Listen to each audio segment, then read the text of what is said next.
In breaking on a ship on Friday. Okay, Siman 248. And can we use a ship on Shabbat? What if you got stuck in the airport? Things like that we'll discuss today. This Torah class is dedicated for a speedy recovery, Refuah Shalema, to Crystal Bat Abraham. She's a member in our group. She's hospitalized due to some conditions in the stomach. May Hashem heal her, and Be'ezrat Hashem, she will come out of the hospital sooner than later, healthy and strong than ever. Amen. ברוך אתה אדוני אלוהינו מלך העולם שהכל נהיה בדברו. Okay. So we are going to discuss about in breaking on a ship on Friday. Remember, we've learned you have to be at least 3 days before, because you get nauseous and will affect the oneg Shabbat, the mitzvah of being able to enjoy on Shabbat, oneg Shabbat. So it is permissible to go on a voyage on a steamship if the captain and the sailors are not Jews, even though they will continue to travel on Shabbat. Okay, it's still permitted, even if they travel considerable distance on Shabbat. The Jewish passenger does not transgress the prohibition of going beyond one's tchum area, because he's on the ship. One may embark on the cruise even on a Friday if one is traveling for the purpose of fulfilling a mitzvah, such as if one is moving to the land of Israel, or if one is going aboard to raise funds for yeshivot and Torah Day schools. This is considered a great mitzvah. Okay? Yes? What about one of those kosher cruises? That's probably, I think, 7 days.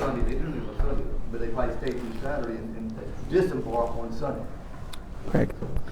So, as long as it's before Shabbat, as we said, at least 3 days, okay, you start Sunday, Monday, Tuesday, it's fine. And the captain and the sailors are not Jewish. It is not necessary to stipulate with the ship staff that they not travel on Shabbat, since one can be certain that they will not agree to such a condition. Another necessary factor to permit this, that as far as one knows, the ship will not come to a very shallow spot on Shabbat, where it is floating less than 10 tfachim above the seabed. It's a measurement that we calculate what consider as a domain by itself. Okay, I don't want to go into it. Sometimes it can be pretty complicated. This is the opinion of the Shulchan Aruch. If one wishes to travel for some mundane purposes, however, one may do so only if the ship embarks on its voyage during the first 3 weekdays of the week, as we said, Sunday, Monday, Tuesday. Some poskim rule that if one is traveling in order to earn one's livelihood, it is not considered traveling for the sake of a mitzvah. Even in our modern age, one may not be lenient and embark on a sea voyage during the later 3 weekdays, which mean Wednesday, Thursday, Friday, if it is for a mundane purpose. Only those who travel by sea very often and are not at all troubled by sicknesses when they travel may be lenient. So it won't affect them, the oneg Shabbat. They're used to it. They do it all the time. Let me just finish this part. If the captain or the sailors are Jewish and they are not Shabbat observant, one may not travel in that ship on Shabbat, even if one had embarked on the trip on the previous Sunday. This is because the traveler will be benefiting from the forbidden acts of melacha that the sailors perform on Shabbat, and it's benefiting from the Chilul Shabbat. Nowadays, it will not be dangerous for the ship to drop anchor and stay still over Shabbat. So there is no excuse for the Jewish sailors to desecrate the Shabbat in order to operate the ship. Back then, in the older age, they didn't like to draw an anchor and to rest due to many pirates that attacked. It was dangerous, okay? And also, not only that, the ship are not strong and safe like back then. Like today. So the idea was to go from point A to point B and get it over with, versus waiting in some place and deal with the challenge that the sea waves bring to you. Okay.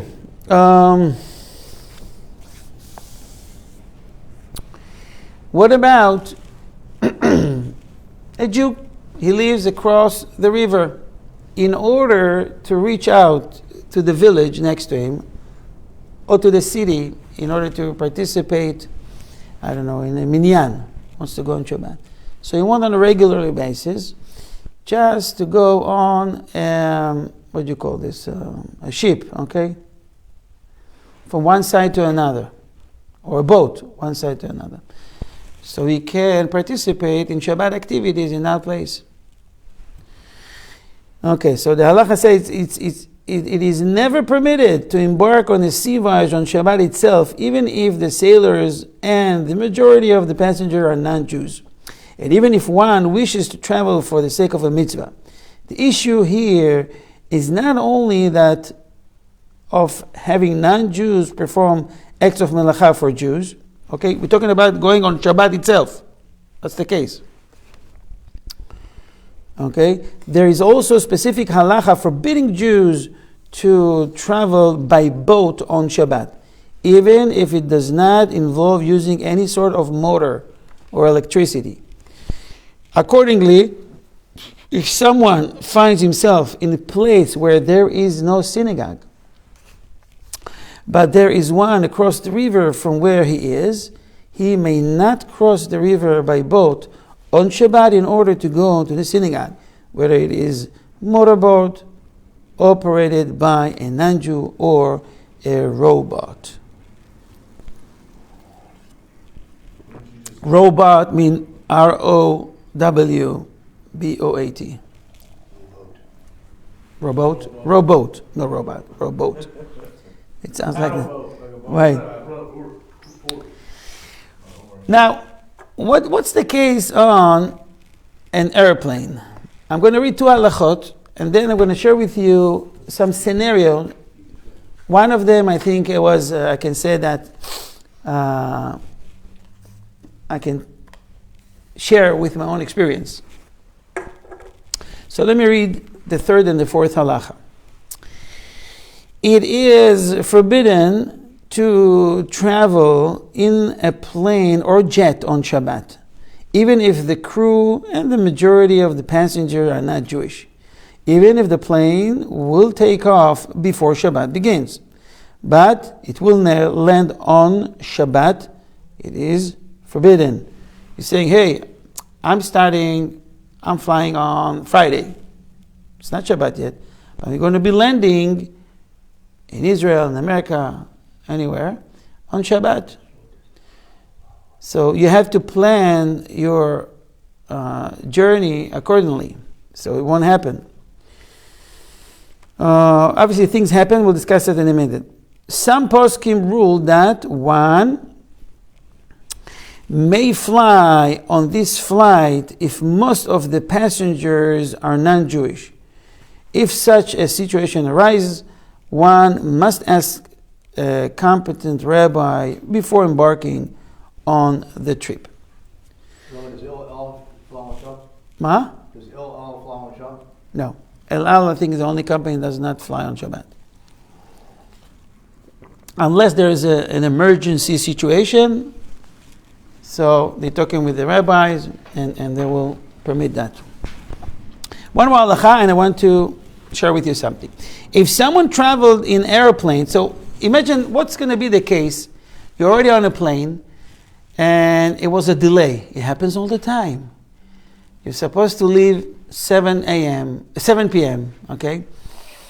And then we're experiencing a short delay. You hear messages from the captain. It takes an hour, 2 hours. You got stuck in the airport, and then you drive all the way, and then you wait another. Bottom line, almost 2 hours, 2.5 hours of a delay. It turns out that you're going all the way to Israel. Instead of coming before Shabbat, you're landing in Ben Gurion, in Tel Aviv, on Shabbat. What you going to do? You got to go home. You get stuck in the airport. What happens to you elsewhere in America? You want to stay in the airport. What do? You're in the airport, landing on Shabbat. So, listen to this, and then we'll discuss something. If someone traveled in an airplane, and due to unforeseen circumstances, the plane did not land at its destination until after Shabbat had begun, one may deplane, since one will not be permitted to remain on the plane until Shabbat is over. Meaning you can't say, hey, I have to stay here. They're going to kick him out. Okay, so he's out of the plane. He's now in the airport. What is he going to do? Shabbat just started. Everyone started Kiddush. He's stuck in the airport. One may also show one's passport to the clerk and have it stamped to allow him to enter the airport. Since the not-Jewish clerk is going about his own business and is not doing anything for the sake of a Jew. We're talking about foreign airports. In Israel, they do operate on Shabbat, and they're using non-Jews at this booth, this kiosk that check all the stuff. The traveler must remain in the airport terminal until after Shabbat. You hear that? You can stay there for 24 hours. If one travels in a ship that comes to port during Shabbat, one should try to arrange to remain aboard the ship until after Shabbat. If one cannot get permission to remain aboard, one may not remove one's belongings or one's passport from the ship, for this would constitute carrying from one domain to another. This is why we have an eruv. Why we have here eruv? You can move from your house to another house, go to the road with the stroller, with the siddur, with the talit. You can carry stuff. Remember we talked about eruv before? Instead, one should ask a non-Jew to remove them. In this case, or if the ship is about to continue to another destination, one may disembark, but one must remain at port until after Shabbat. So this is the halacha. I called today Rabbi Fangemam, and I told them what happens, because we hear from time to time that people got stuck in Dallas. So Rabbi Fangemam told me that obviously one should not get involved in such a situation, should plan his trip carefully, but if it happens, you got to stay at the airport. In case it's dangerous or medical issues or whatever special reasons, he, under some circumstances, can come home with a non-Jew driver, cab, Uber, whatever. Okay. So, I have a question. Yes. Let's say I have a sick person who's Jewish, wants to go to shul on Shabbat. Is it permitted that you hire a driver to bring that sick person to the synagogue and then bring him back? No. For him, it's better to daven at home because you're desecrating the Shabbat. He should pray at home, and it's better for him. Now, can you repeat the question? He was asking if someone sick can be brought to a synagogue with a non-Jewish driver. Oh, like an Uber. Or, yeah, could be a Uber, for example. So, even though not an Uber, even if he had, let's say, has an assistant living in the house, he doesn't even need to call, use a phone. And the non-Jew offer him, I'll take you to shul and make you back. It's not permitted. Even with the Tesla self-driving? No. His job is now to stay home, to be home and pray from home. You know, and non-Jews or secular people, Jewish secular people, one cannot understand this kind of challenge. They don't understand what you're talking about. I can give you an example that just came up to my mind, that we had an issue. Accidentally, one of the kids turned on the grinder, the what do you call it, the food disposable. So I know it can burn, and it can hit. Now I got stuck. Shabbat is in, and someone accidentally. So I saw a nice guy walking on the street, and I called him. They were landscapers. So I called one of the guys. Can you give me a help? So he came with this machine and said, what do you need? I said, I need here if you can, the button to stop. So he's looking at me. Why I'm not doing that? He says, what do you mean? So he thought I'm tricking him. So he's going to get electrocuted or something.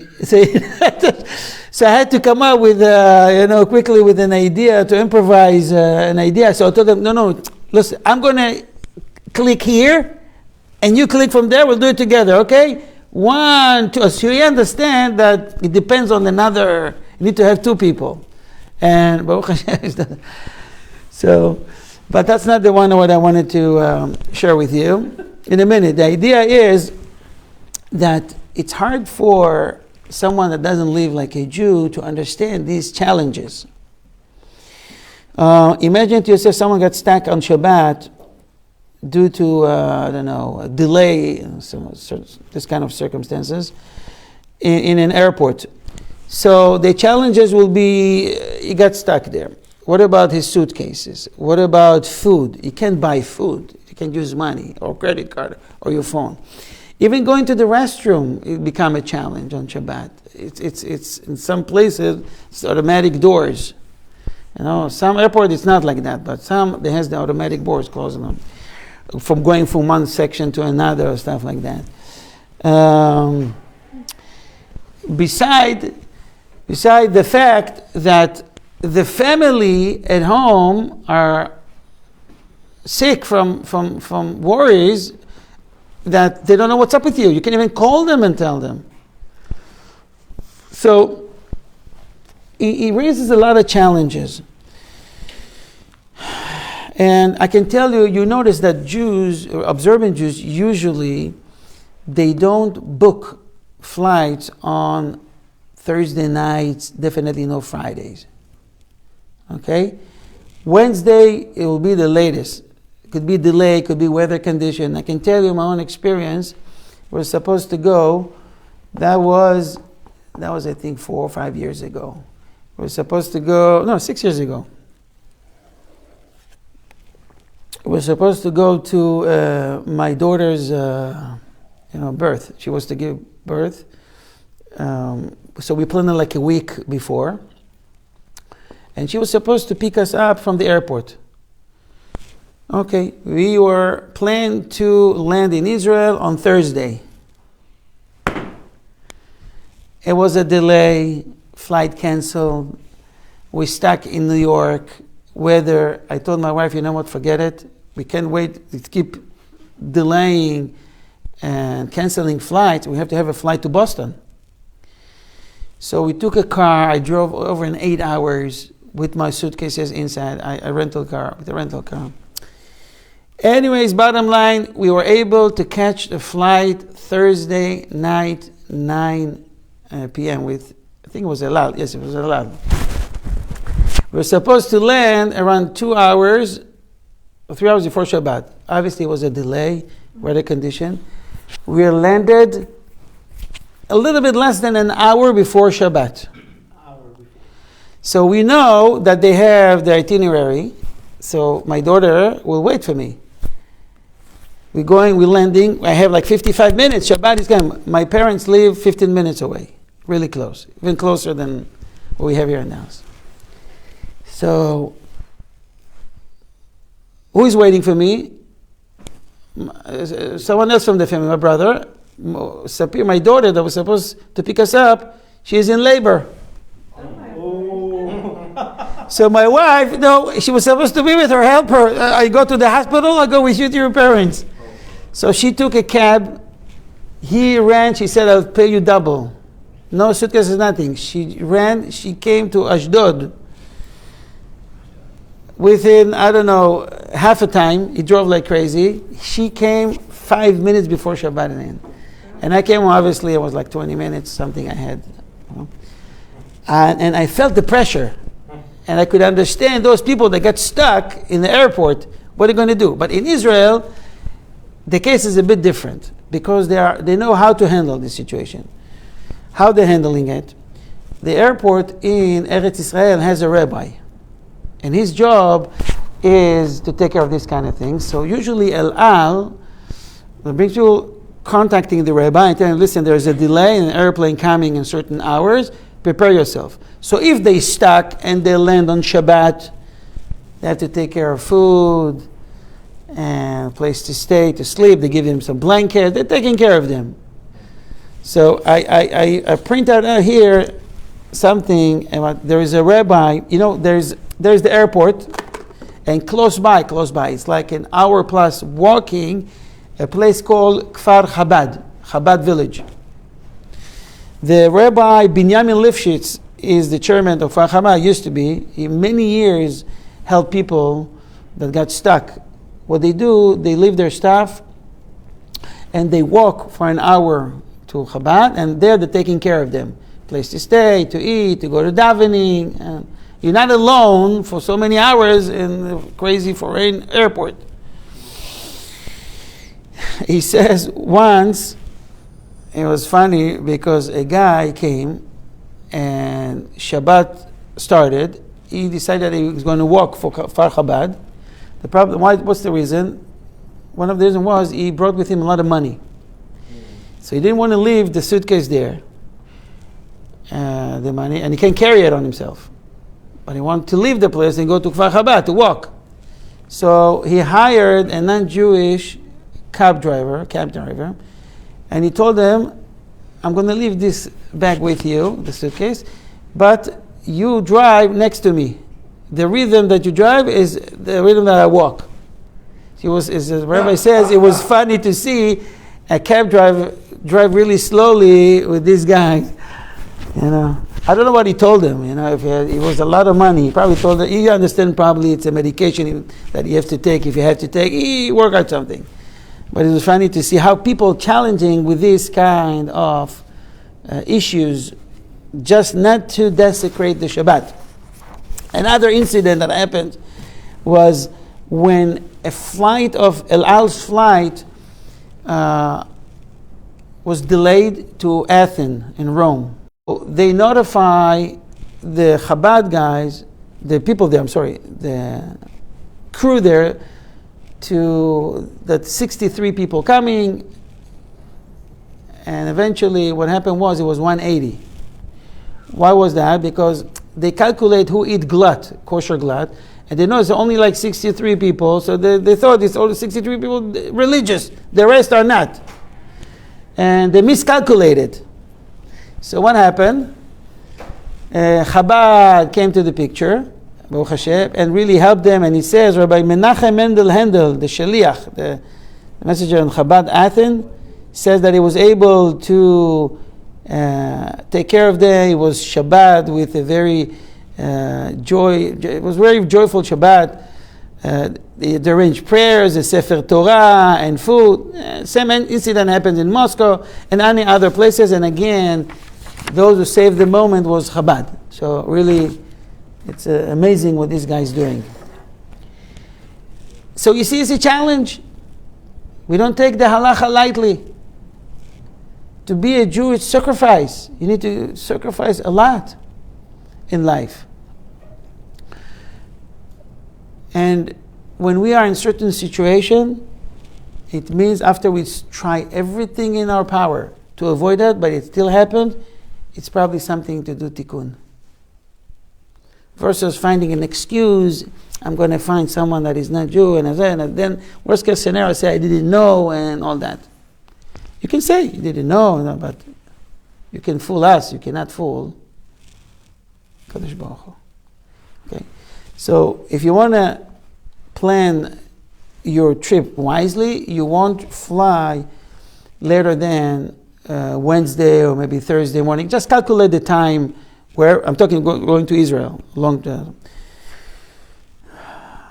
But that could be a concern too, flying locally to the States because of weather. You know, I mean, I've got especially on the winter time, there's most delays. You're right. This is why many people feel comfortable to fly with Allah, because Allah will take care of you. And they won't fly in certain hours because they're in contact with the rabbi. They calculate everything. Okay? Usually international flights are not delayed. Even if they delay domestic flights, the international, they don't delay them. Unless it's an extreme weather or something is on, there's ice or whatever on the airport. I remember being in California, and on Sunday, all of the Jews would fly in on Sunday. I mean, it was just everybody wearing black. Right. Taking advantage of the Sunday. God forbid if you got stuck. It's not in your power. You're stuck. There's nothing they can do. Okay. So I think we got the idea of how we should plan our trips in order not to desecrate Shabbat. Next. Are you familiar with the electric trolley? Trolley, like the Trolleys, like trains, like little trolleys. Ma? Kind of like an upper subway. The subway, right, that's the one. So it is. What about using that on Shabbat? Like in San Francisco? Yeah, because it goes. In some places it goes automatically. You know, it goes automatically from one point to another point. You don't really do anything. You just go there, you sit, and you leave. Everything open. The door open automatically. There's so many people, you can follow them in, you can follow them out. How about using them? Sorry? But you can use an elevator on Shabbos if you don't touch anything, and it's electric. So I would think if you don't have to touch anything, you're just jumping on and off. I'd say it's okay. That's a good point. It's a big difference, actually, not slight difference. It's a big difference between elevator and this train. Okay. See. Depends if it has a Shabbat mode. It depends. It has a Shabbat mode. Oh, Shabbat mode, the elevators? Yeah, there's some elevators that on Shabbat mode, they do it before Shabbat. Now it's very common in Israel because religious people usually don't live above, at least when I was a child, above 4th floor. 5th floor, the top. It's hard. You go up and down all Shabbat, especially religious people with strollers. It's crazy. Now, I know people, very religious, Haredi, they live 8th floor and above. And I ask him, how you handle that? It just opens at every floor, right? Right. So he says that he's not really living much, only for prayers and a beautiful house and in Yerushalayim. Not Yerushalayim, Pisgat Zev. Anyways, close to Yerushalayim. And he says that they're using the Shabbat elevator. It takes, instead of 3 minutes, it takes 10 minutes. Because it has to stop and everything. So let's see what's up with this trolley, electric trolley or subway.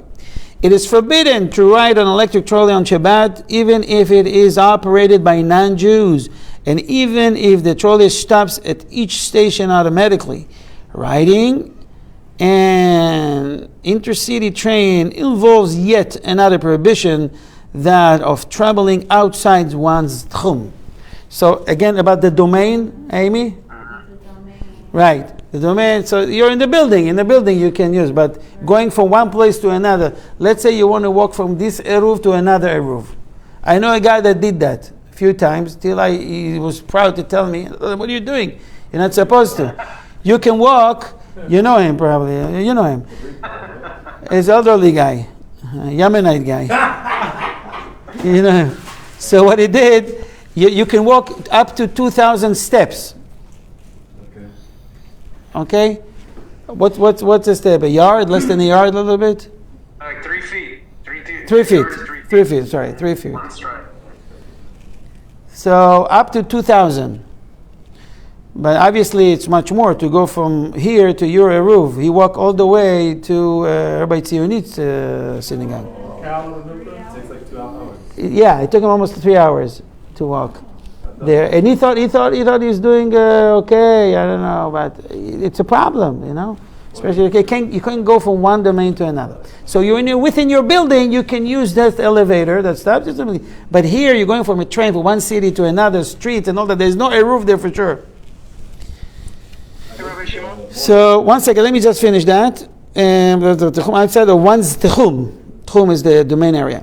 Even if the floor of the train car is more than 10 tefachim above the ground and not in the realm where the prohibition of traveling outside of techum applies, in this case, it still possesses a halachic problem, since the wheels of the train touch the ground and the entire train car is considered to be on the ground. Again, I'm telling you, it's complicated stuff. This is why it's better to ask a rabbi, and a competent rabbi that will be able to investigate your case and tell you yes or no. One may not ride a city trolley either, even if one has established the fact that the addition of the Jewish passenger does not cause the trolley to expend extra electricity as it turns. You're not influencing with your weight, I guess. It is still forbidden for several reasons. One of which is that this activity will constitute a one-tone disregard for the honor of Shabbat. It's not the honor of Shabbat when you travel, when you go for a train, in and out. Shabbat, it's not the way we are behaving. Now, there's another question raised, and I think you'll be surprised from the answer. What if someone lives in a place, and we're challenging these kind of cases in Dallas. We have, here and there we have questions like that. A person that lives really far away, all his friends are non-Jews, anything he knows just these guys. And there is going to be a problem of assimilation, mixed marriage and all that. So the only connection for that person will be if he will drive to shul. He's a Jew. He will drive to shul. Can I tell them, listen, you can drive to the shul? First says going to the club. If he comes to shul, people invite him, Shabbat, you eat, you drink. It's different. From there you go home. Or he says, hey, listen, I can't permit you driving on Shabbat. It's forbidden.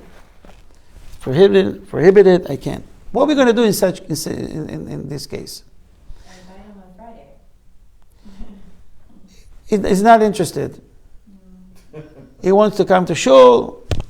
Maybe I'll be able to convince him to come to shul. So, listen what the halacha has to say in such case. So we gave up on this person? Never.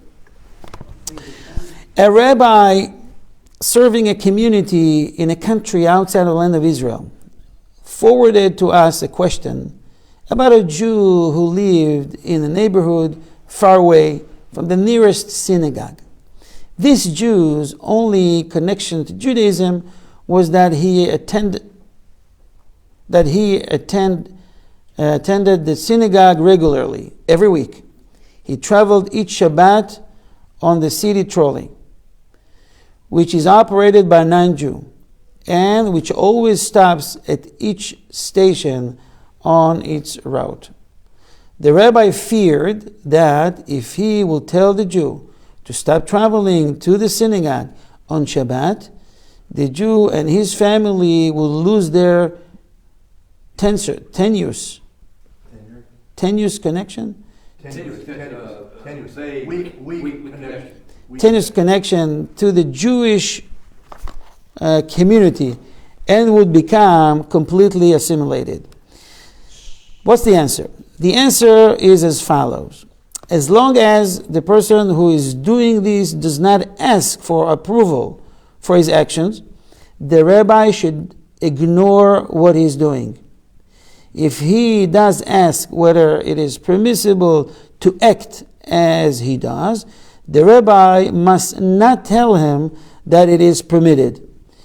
So you don't tell, no, just try to change the subject or something. Even in the circumstances described here. In particular, if the traveler has to carry a ticket with him in order to travel, he will be personally desecrating Shabbat by carrying it. The rabbi should do his best to persuade these Jews to move to the neighborhood that has a synagogue within walk distance. Alternatively, he should persuade him to rent a room within walking distance of the synagogue for each Shabbat. So I have a case like that, and for 2 years they rented a house here, an apartment, 1 bedroom, Baruch Hashem, and then Dada opened with Rabbi Zaykan something close to where he lives, so Baruch Hashem is a walking distance. Baruch Hashem. Now, we have these cases all the time, all right? That people come to ask, and I know if he's not going to come, he's going to go to club. So we just ignore, let him. You know how many people that change their lifestyle after coming to the synagogue, participating, sometimes listening to words of Torah for the first time in their life. They're in shock. They didn't know. It's ignorant, that's it. And it's an opportunity for many people to come back to Hashem, to the Jewish people, and to keep Shabbat. If we reject them right on the spot, it's not going to work. I can tell you one thing. You're not familiar with that, and I don't know if you'll be able to understand what I'm saying. But when we come from Eretz Israel, for example, or from a very religious families, coming here to America and to see sometimes so many leniency, at the very beginning, it drives us crazy. It's not. I could not understand how is it possible that people come to my house on Shabbat with a car. So the first week, the rabbi of the school that we work in Indianapolis, Indiana, told us, listen, this is how it works in America. It's an outreach. People don't know. They're going to come here to your house. They drive their car. They park at your parking spot. They might use a phone on Shabbat table. They don't know. We don't want to reject them. We want to do this and this and that. And Baruch Hashem, we've learned little by little, and many, many people become religious. The second generation already going to yeshivot, keeping Shabbat. When it's all started, when we didn't reject them at the very beginning. Look in our synagogue. How many people used to be very much secular? You know, you were here for a little bit more than 5 years, right? The Cohens. No, we've been living there for 22 I'm years. joking, I know. But we know which one our... I'm here maybe 20 years. Okay, I'm from 2002, more than 20. A lot I'm from 2002 here. 22 years. So I saw families that drove and they're not driving anymore. They're walking. They bought a house here. Because the keruv, the outreach, they come, they learn, they like it, they see what they're missing, and they know at some point they have to change their lifestyle. Baruch Hashem. But if they no, you can't come in, shame on you, what do you stone them? We lost the Jewish, another Jewish family. And it's the old generation after them. It's not only these couples, right? Okay. There's something supposed to be in this room in I think a few minutes, so we have 7 more minutes. Any questions? So tell them to come to shul, but don't I had one. Exactly. So what we do, we tell them you were invited to come, and I know they're coming from far away. I know they're coming from maybe 5-10 miles away.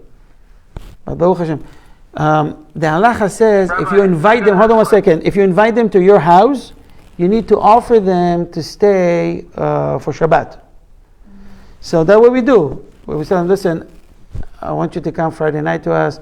I prepare a room for you. You can stay. 99% they say, no, Rabbi, I'm not planning to stay. I say, okay, but my obligation is to offer that. Yes. Who is this, Yosef? No, Judah question. Judah, go ahead. Yeah. Hey, so I had one question on the walking from like one area to another. If you have like stations of like food and water and things. Station and food you can do after the 2000. You can hide it before Shabbat. This is the laws of Eruvin. This I want to go.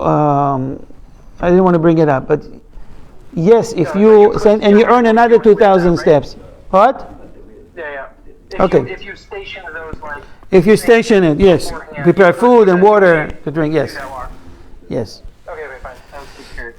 Okay. Even in a war, if in regards to a war, listen to this. When waging a war, if it makes no strategic difference, the soldiers may not begin an attack on Shabbat or any time within the 3 days preceding Shabbat.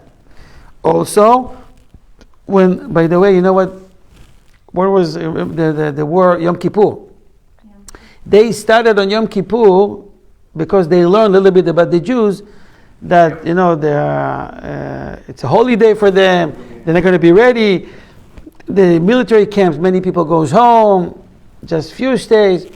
They didn't know one thing. Same thing happened In the Yom Kippur War, everybody were in a synagogue, so it was faster and easier to get everybody and deliver a message in a way. But everybody were fasting. But Baruch Hashem, HaKadosh Baruch Hu is with us. That is why, Baruch Hashem, we still survive as a Jew. So, also when laying a siege to a city, the army must begin the siege during the first 3 weekdays. So, obviously, the IDF is not a religious, for now, army. Okay, most of the commanders are secular, but we notice in the last war that we're dealing right now, many of them are traditional, and they, there's more requests for tzitzit and tefillin and praise and Shema Israel and religious song. It's a different world right now, Baruch Hashem. But they don't follow the halacha. Okay, the group, the religious, will follow the halacha, but the army, as an army, doesn't really follow. It will consider, they'll be considerate with they're not following the halacha. But obviously, in the times of Yehoshua and Moshe Rabbeinu and King David and Solomon, they had to follow these rules. The siege before, 3 days, and after, and so forth. The restrictions applies even when waging a milchemet mitzvah, a war which the Torah commands us to wage. There's two kinds of war. Milchemet reshut, it's our own choice to do that, strategically or what. And there is something that's called a mitzvah war. Mitzvah war, it's a must. Our leaders, our religious, the Kohanim, they will set up the schedule. They know what's permitted and what's not permitted. Okay. If scheduling the attack this way places soldiers in danger because the delay gives the enemy the opportunity to reinforce themselves or to mount a surprise counterattack, the soldiers may begin their attack at any time of the weekday, even on Friday. In all cases, once the soldiers have begun the battle, they must continue right through Shabbat. This is true even when waging a milchemet reshut, a strategic war. It's not related to a mitzvah war, a war that the Torah did not command us to wage. Okay. What was the last part? The Torah did not permit us to wage a war. What type of war? A war of mitzvah is a war that we are commanded by Hashem or by the Torah. Huh? Yes. It's not obligatory. Obligatory. For example, against Amalek. Yes. Okay, or whatever reason we have, like Jericho. It was on Shabbat, remember? The war against someone. When the prophet says this is the time, and so this is the time we have to do. Okay. May Hashem save us from all these kind of situations and protect us and protect you and bless you, all those who participate in the shul, with a great parnasah and great life and a healthy life. And may Hashem bless you with all the good things you're wishing to yourself. This Torah class, again, is dedicated for Refuah Shalema to our group member, Crystal Bat Avraham. She's hospitalized. May Hashem help her to come out of the hospital good, strong, and healthy. Amen. Amen. Okay. Thank you. Rabbi. May you be blessed. Okay.